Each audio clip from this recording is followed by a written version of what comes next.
Miarabantsika rehetra amin'ny anaran'i Jesosy ilay tompon'izao rehetra izao, megalomania, resaka feno karbonetra. Izay indray ry havana no lohatenin'ity vidéo manaraka ity. Asa ianao raha mahalala olona izay tsy azo inoana intsony mihitsy izay zavatra lazain'ny vavany, fa dia ampitomboiny daholo ny zavatra rehetra. Rehefa tena zohina ilay zavatra tantarainy dia hita hoe tsy mitombina, tsy marina ilay izy. Dia tena mampalahelo, izany ilay antsoina hoe megalomania. Ireo ilay olona izay manana io toetra io dia ohatran'izao ny fisehony.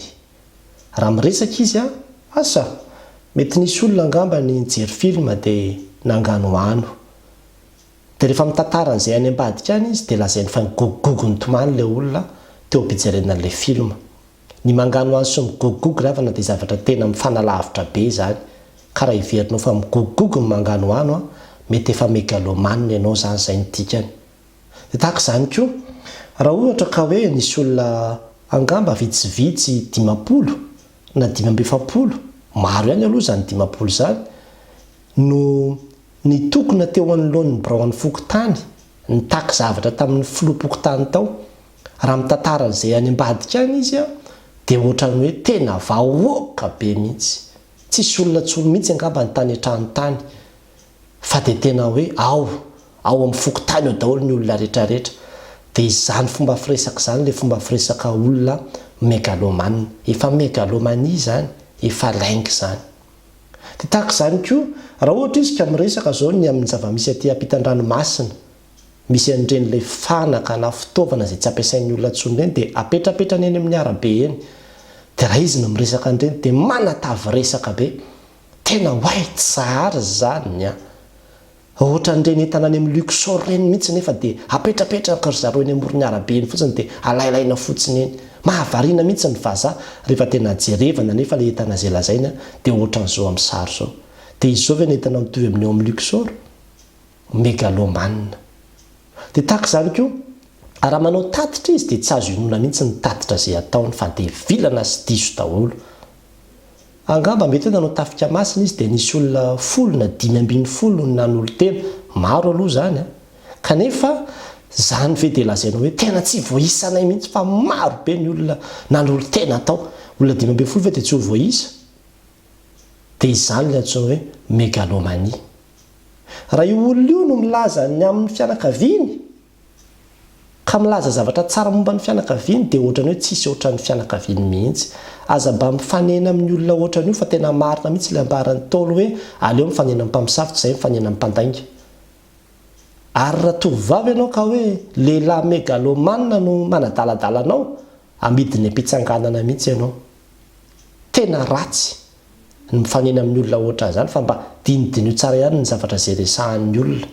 Dia tahaka izany koa raha ohatra izy zany ka manao tatitra ny asa, ny orinasa iasahany, ny zavatra vitany, tsy dia tena makaiza akory ny zavatra vitan'ireny olona ireny amin'ny ankapobeny. Ambarany tonga amin'ilay fiteny hoe tsisy apoka akory rehefa tena marina, fa lasa entiny manampitombotombo resaka be ny zavatra izay ataony. Hoe na vitan'izao ohatrany hoe tena tsara lavitra noho Facebook mihitsy ny orinasan-dry zareo, tsisy tohan'ny orinasany mihitsy. Matetika ny voambolana ampiasainy dia hoe tsara indrindra, matanjaka indrindra, mahery indrindra, lafatra indrindra, zao ohatran'izay ilay fomba fiteny sy ilay fomba fisainan'ny olona megalomania.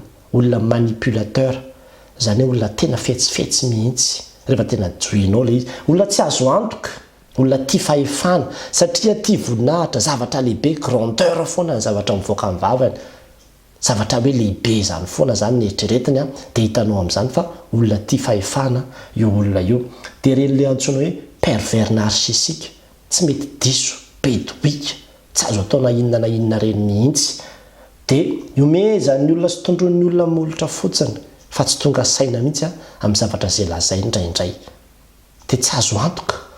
Ary ny mampalahelo dia misy mpampianatra ve ianao dia megalomania. Ianao ne mpampianatra ny zavatra izay lazainao dia tena raisin'ireo ankizy, mpianatra ao ireo ho marina. Ka raha mitantara zavatra ianao dia tandremo tsara, fa raha ampitomboinao be ilay zavatra resahanao hoe any an-tafy any ohatran'izao mihitsy, dia izay zany ny zavatra mipetraka ao anatin'ny sain'ilay ankizy ao. Indraindray koa mpivarotra ny mpivarotra moa ny tena mivarotra mpitsanganana mihitsy.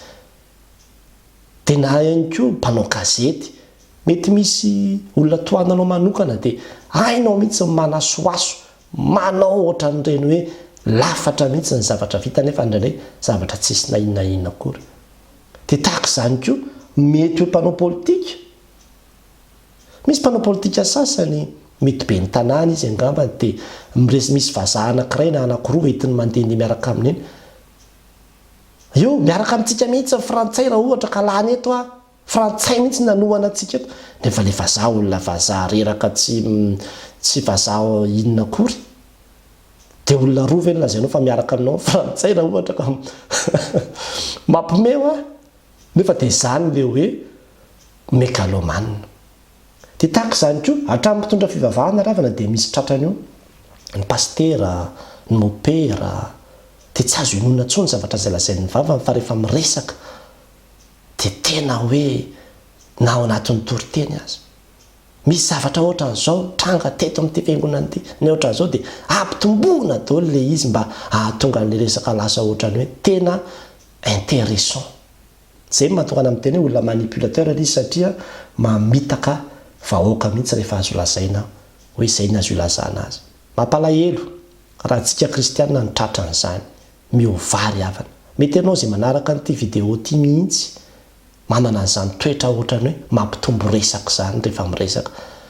Dia mana fotoana ilay izy satria rehefa ohatra ka hamarinina ilay resaka rehefa avy eo dia hita hoe ay tena zavatra tsy mitombina ilay zavatra nyteneninao dia mandiso fanantenana olona fotsiny ianao ao anatin'ilay izy ka hialao ry havana fa tena toetra ratsy izany. Taddio tsara fa ny tenin'Andriamanitra dia manohatra ny lainga ary milaza fa ny devolon'ny ray ny lainga. Dia ambaran'ny Apokalipsy 2:5-5 fa any ivelany ozy izy ny alika sy ny mpanao ody ratsy sy ny mpijangajanga sy ny mpamon'olona sy ny mpanompo sampy ary izay rehetra tia lainga sady mpandainga. Reo le olona tia lainga reo le megalomanina reo le olona megalomanina reo. Tena rehefa miresaka dia lainga daholo ny zavatra izay avoaka, tranondainga mihitsy ozy ny filaza azy. Nefa dia olona hoe mitondra ny tenanao kristianina tsy mety izany. Mibebary havana fa tsisy. Tsy toetra antsika kristianina mihitsy izany mampitombo resaka izany fa itsika kristianina rehefa miresaka dia manao resaka mazava, manao resaka madio.